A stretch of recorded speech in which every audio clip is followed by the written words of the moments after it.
Morning 7 மணியை போல் அரவிந்த் கண் மருத்துவமனை உடுமல்பேட்டையில் இருக்கக்கூடிய ஹாஸ்பிட்டல் தான் வந்திருக்கோம். அப்பாவுக்கு இன்றைக்கி கண் ஆப்ரேஷன் பண்ண போகிறாங்க. அதுக்காக தான் அப்பாவை கூட்டிகிட்டு வந்திருக்கேன். ஆல்ரெடி ஒரு கண் பண்ணியாச்சு. இந்த கண் பண்ணுறதுக்கு ரொம்ப டிலே ஆயிடுச்சு. ஒரு 6 மந்த்துக்கு முன்னாடி பண்ணியிருந்தோம். இந்த கண்ணை பண்ணணும்னு சொல்லிட்டே இருந்தார். ஒரு மாதிரி கண் உறுத்திக்கிட்டே இருக்குது அப்படின்னு சொல்லிகிட்டே இருந்தார். போன வாரத்தில் வந்து செக்கப் பண்ணப்போ பண்ணணும்னு சொல்லிட்டாங்க.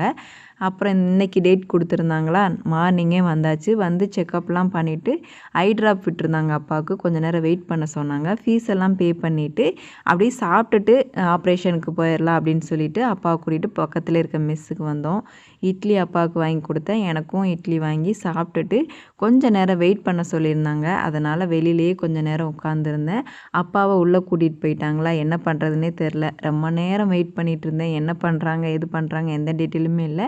அதுக்கப்புறம் ஒரு 2 ஹவர்ஸ்க்கு அப்புறம் வந்து கூப்பிட்டாங்க. அப்பாவை போய் பார்க்க சொன்னாங்க. அப்பா நல்லா படுத்து தூங்கிட்டு இருந்தார். கொஞ்சம் நேரம் வெயிட் பண்ண சொன்னாங்க. ஒரு 10 நிமிஷம் உட்காந்துருந்தேன். அதுக்கப்புறம் இன்ஸ்ட்ரக்ஷன்லாம் கொடுத்தாங்க.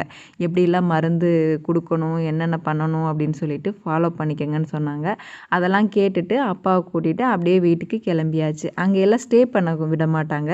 நாளைக்கு வந்து ஒரு செக்கப் மட்டும் இருக்கும். மார்னிங் வந்து செக்கப் முடிச்சுட்டு வீட்டுக்கு போக வேண்டியதான்.